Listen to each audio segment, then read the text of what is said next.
Hey guys, सो मैं हूं पिंकी पालीवाल और हमारी चल रही है एमसीक्यू सीरीज। तो आज हम अपनी एमसीक्यू सीरीज के अंदर प्रोटिस्टा को कवर करने वाले हैं। सो जितने भी क्वेश्चंस आपके प्रीवियस ईयर के अंदर पूछे गए हैं और जो एनसीईआरटी से क्वेश्चंस बनते हैं हम वो सबके सब कवर करेंगे। Okay, so let's start. देखो, सबसे पहले जो क्वेश्चन है एक यूनिसेलुलर प्रोटिस्टा से रिलेटेड, यानी कि कुछ प्रोटिस्टा के एग्जांपल्स हैं जो कैसे होते हैं, सिंगल सेल्ड होते हैं। ठीक है, यहां से हमारा क्वेश्चन पहले भी आया हुआ है और आगे भी आने के चांसेस है। तो देखो, साथ में हम कुछ पॉइंट्स को और इंटरलिंक करके पढ़ लेंगे। देखो, फर्स्ट है ट्रिपैनोसोमा। सो ट्रिपैनोसोमा जो प्रोटिस्टा है ये कॉज करता है स्लीपिंग सिकनेस, और स्लीपिंग सिकनेस को ही क्या कहा जाता है, अफ्रीकन सिकनेस भी बोला जाता है। ओके, देखो मैंने यहाँ पे लिखा भी हुआ है, ट्रिपैनोसोमा कॉजेस स्लीपिंग सिकनेस, और इसी को ही क्या कहा जाता है, अफ्रीकन सिकनेस भी बोला जाता है। ओके, तो ट्रिपैनोसोमा का कई बार पूरा नाम भी दिया होता है। सो ट्रिपैनोसोमा का कंप्लीट नेम है ट्रिपैनोसोमा गैम्बीज। ओके, सो ट्रिपैनोसोमा गैम्बीज इसका पूरा नाम है, अगर आपको स्पेसिस के साथ में दिया जाए तो। नेक्स्ट है कि ट्रिपैनोसोमा जो है, अब इसके अंदर दो होस्ट होते हैं, एक प्राइमरी होस्ट और एक सेकेंडरी होस्ट। ठीक है, सो ट्रिपैनोसोमा का जो वेक्टर है वो है आपके पास में टिसी फ्लाई, और टिसी फ्लाई का ही साइंटिफिक नेम है Glossina palpalis. So Glossina palpalis is the scientific name of tsetse fly, and ये क्या है, सेकेंडरी होस्ट है। यानी कि ट्रिपैनोसोमा का जो प्राइमरी होस्ट है वो तो है ह्यूमन, और सेकेंडरी होस्ट कौन है उसका, टिसी फ्लाई, यानी कि ग्लोसिना पैल्पिलिस। ओके, तो यहां से दो क्वेश्चन बनते हैं। एक क्वेश्चन और बनता है कि जो स्लीपिंग सिकनेस कोज कर रहा है ट्रिपैनोसोमा, ये कौन सी स्टेज के अंदर ह्यूमंस को अफेक्ट करता है। तो जो अडल्ट स्टेज होती है उसके अंदर ये अफेक्ट करता है ह्यूमंस को। ओके, आगे चले। सो नेक्स्ट है हमारा नोटिकुला। सो जो नोटिलुका है ये भी क्या है, एक यूनिसेलुलर प्रोटिस्टा है। ठीक है, नेक्स्ट है मोनोसिस्टिस। तो मोनोसिस्टिस एक ऐसा प्रोटिस्टा है जो कि अर्थवॉर्म को अफेक्ट करता है, यानी जो अर्थवॉर्म की जो सेलोम होती है और उसकी जो सेमिनल वेसिकल होती है वहां पर प्रेजेंट होता है मोनोसिस्टिस नाम का प्रोटिस्टा। तो क्वेश्चन यहां से भी बन सकता है कि कौन प्रेजेंट होता है, अर्थवॉर्म की सेलोम के अंदर कौन सा प्रोटिस्टा प्रेजेंट होता है, so that is Monocystis. Okay, आगे चलते हैं। नेक्स्ट है गियार्डियाना, ये जी है। ओके, सो ये है जियार्डियाना। सो जियार्डियाना क्या कॉज करता है, ग्रैंड ओल्ड मैन डिजीज। सीधा सीधा आता है grand old man disease of intestine, यानी grand old man disease intestine की जो होती है किसकी वजह से होती है, जियार्डिया की वजह से, और ये क्या है, एक यूनिसेलुलर प्रोटिस्टा है। सो डायरेक्टली डिजीज से क्वेश्चन बनेंगे और उसके होस्ट से क्वेश्चन बनेंगे। ओके, सो नेक्स्ट चलते हैं। अब है हमारे पास में ओके पैरामीशियम। सो पैरामीशियम की बात करें तो पैरामीशियम की बॉडी के ऊपर क्या प्रेजेंट होते हैं, पूरी बॉडी के ऊपर सीलिया प्रेजेंट होते हैं, और जो किस में हेल्प करते हैं, इसकी अटैचमेंट। अब देखो, एक फ्लैजिला होता है और एक सीलिया होता है। सो फ्लैजिला तो हेल्प करते हैं मूवमेंट के अंदर और वो लार्ज साइज के होते हैं, जबकि सीलिया किस में हेल्प करता है, किसी भी सरफेस के साथ में उसके अटैच करने के, बिल्कुल छोटे छोटे होते हैं पूरी बॉडी के ऊपर। ठीक है, लाइक ये पैरामीशियम है तो इसकी पूरी बॉडी के ऊपर ऐसे छोटे छोटे बिल्कुल क्या होते हैं, धागे से प्रेजेंट होते हैं।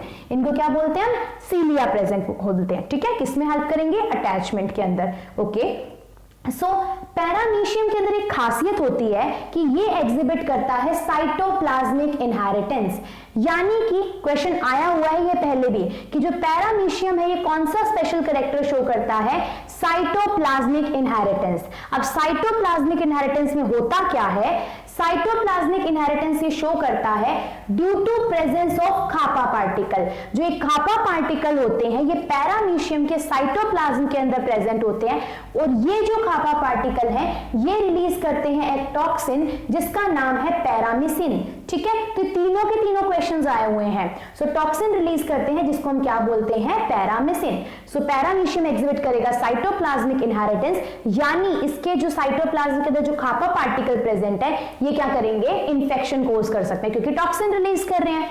ओके, उसके बाद में जो पैरामीशियम है ये क्या शो करता है, डाइमॉर्फिक न्यूक्लियाई, यानी पैरामीशियम के अंदर क्या होता है, दो तरीके के न्यूक्लियाई प्रेजेंट होते हैं।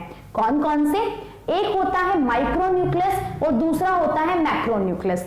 सो दो टाइप के न्यूक्लियस प्रेजेंट है, इसीलिए ही पैरामीशियम डाइमॉर्फिक कैरेक्टर भी शो करता है। कैसा? डाइमॉर्फिक न्यूक्लियाई प्रेजेंट होता है किसमें? पैरामीशियम पे। ठीक है, पैरामीशियम में काफी क्वेश्चंस बनते हैं। सो अब जो ये डाइमॉर्फिक न्यूक्लियाई है, इसके अंदर जो माइक्रोन्यूक्लियस है ये हेल्प करता है सेल के डिवीजन में। ठीक है, अब है तो छोटा सा, पर दो टाइप के न्यूक्लियस प्रेजेंट है भाई साहब के अंदर भी, इतनी स्पेशलाइजेशन है। तो जो माइक्रोन्यूक्लियस होता है यानी जो छोटे साइज का है, वो किसमें हेल्प करेगा आपको? सेल डिवीजन के अंदर। वरना वैसे तो क्या होता है, माइक्रोन्यूक्लियस इनएक्टिव होता है। क्वेश्चन पूछा जा सकता है कि माइक्रोन्यूक्लियस कैसा होता है? इनएक्टिव होता है, मतलब सुस्त पड़ा है। जब इसको डिवीजन करनी होगी यानी जब सेल डिवीजन होगी, सिर्फ तब ही आपका जो माइक्रोन्यूक्लियस है वो एक्टिव होगा, वरना अपने नींद में आराम से सो रहा है। ठीक है, ऐसे याद रख सकते हैं।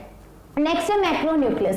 सो मैक्रोन्यूक्लियस हेल्प करता है मेटाबॉलिक एक्टिविटीज के अंदर। तो यानी पैरामीशियम के अंदर जो मेटाबॉलिक एक्टिविटीज, तो पूरी लाइफ चलेगी भी, हम में खाना तो हम हमेशा ही खाते हैं, डिवाइड करें या ना करें, तो इसीलिए मेटाबॉलिक एक्टिविटीज कौन कराता है? मैक्रोन्यूक्लियस। ओके, एक और खासियत है इसके अंदर। अब वो खासियत क्या है? मैंने लास्ट में पॉइंट लिखा हुआ है कि अमीबा और पैरामीशियम के अंदर क्या होता है? कॉन्ट्रैक्टाइल वैक्यूल प्रेजेंट होता है। ठीक है, अमीबा और पैरामीशियम के अंदर कॉन्ट्रैक्टाइल वैक्यूल प्रेजेंट है, और ये कॉन्ट्रैक्टाइल वैक्यूल क्या करता है? ऑस्मो रेगुलेशन के अंदर हेल्प। अब ऑस्मो रेगुलेशन का मतलब क्या है? एक सेकेंड।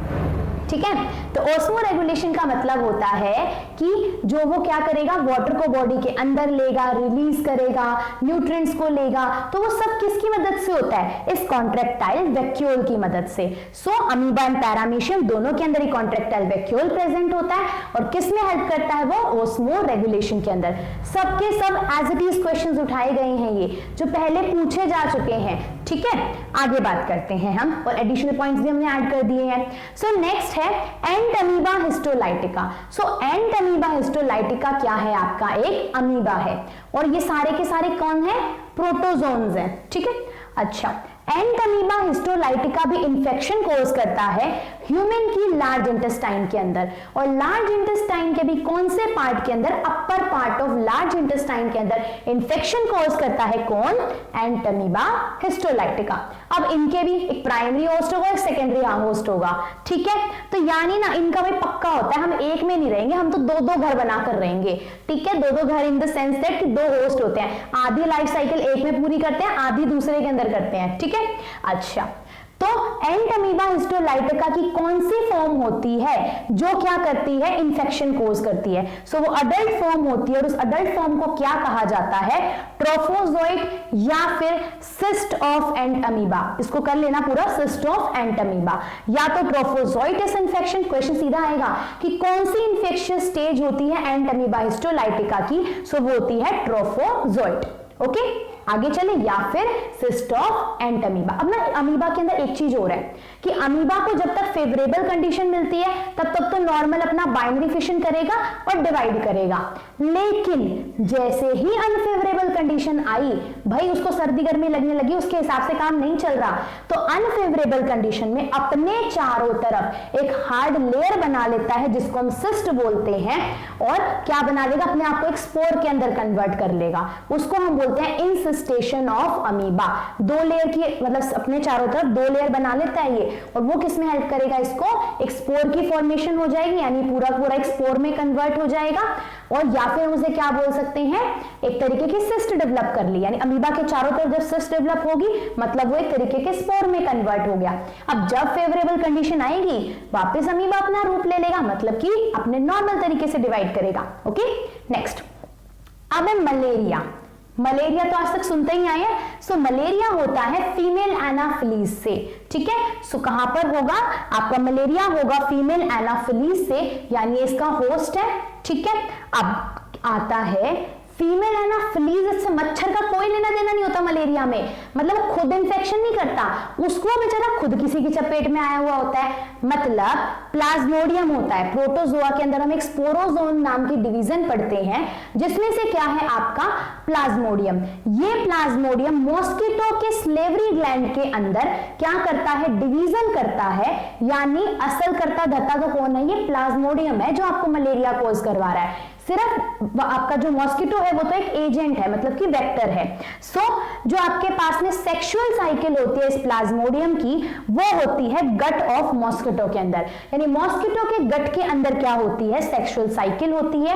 और इसके अंदर जो इन्फेक्शन स्टेज है जो मॉस्किटो के अंदर प्रोड्यूस होती है उसको हम क्या बोलते हैं, स्पोरोजोइड्स बोलते हैं। ओके, सो मॉस्किटो के अंदर कौन सी स्टेज मिलती है प्लाज्मोडियम की, स्पोरोजोइड्स। और इसके स्लेवरी जो ग्लैंड्स होते हैं, यानी कि जो स्लेवरी ग्लैंड्स होंगे आपके मॉस्किटो के, उसके अंदर ये स्पोरोजोइड्स पहुंच जाते हैं डिवीजन के बाद में, और जैसे ही वो मच्छर आपको आके काटेगा वो स्पोरोजोइड्स भाई आपकी बॉडी के अंदर, और अब वो आगे डिवीजन को शुरू कर देंगे। अब जो ये स्पोरोजोइट है, यानी कि जो इन्फेक्टिव स्टेज है, असलियत में इन्फेक्टिव स्टेज पूछी जाए तो वो क्या होगी, स्पोरोजोइट्स। ये क्या करेंगे, ये करेंगे शाइजोगोनी, यानी कि डिवीजन की मतलब कि डिवीजन को हम क्या बोल रहे हैं, शाइजोगोनी बोल रहे हैं। ठीक है, तो स्पोरोजोइट शाइजोगोनी करेंगे ह्यूमन के अंदर और क्या बना देंगे, मीरोजोइट्स बना देंगे। अगर ये विजिबल नहीं हो रहा तो ये है अपना मीरोजोइट्स। ठीक है, तो मीरोजोइट्स मिलते हैं ह्यूमन के लीवर के अंदर, और स्पोरोजोइट्स कहां पर मिलते हैं, मॉस्किटो के स्लेवरी ग्लैंड के अंदर। और असली इन्फेक्टिव स्टेज कौन सी है, स्पोरोजोइट्स है, मीरोजोइट्स नहीं है। ठीक है, मीरोजोइट्स तो ह्यूमन के लीवर में मिलेंगे। तो ये थे हमारे इंपॉर्टेंट पॉइंट्स जो, हाँ एक पॉइंट हो गया भाई, ये ट्रिपैनोसोमा है ना, ये ऑब्लिगेट पैरासाइट है आपका। ऑब्लिगेट पैरासाइट का मतलब क्या है, ऑब्लिगेट प्रोटोजोआ है जो कि मतलब इस तरह से समझो कि फैकल्टेटिव और ऑब्लिगेटिव ना दो वर्ड होते हैं। फैकल्टेटिव होता है जिसका एक चीज प्रेजेंट है तो भी काम चल जाएगा, मतलब कि अब जैसे युग्लिना की बात करें, अगर लाइट मिल रही है तो फोटोसिंथेसिस करेगा, नहीं मिली तो किसी और से खाना ले लेगा, मतलब दोनों कंडीशन में काम चल रहा है। लेकिन ऑब्लिगेट होते हैं जो सिर्फ एक ही तरीके से ही जी सकते हैं, मतलब एक ही चीज के ऊपर डिपेंडेंट होते हैं। ठीक है, तो ये थे हमारे सारे के सारे एमसीक्यूज प्रोटोजोआ से।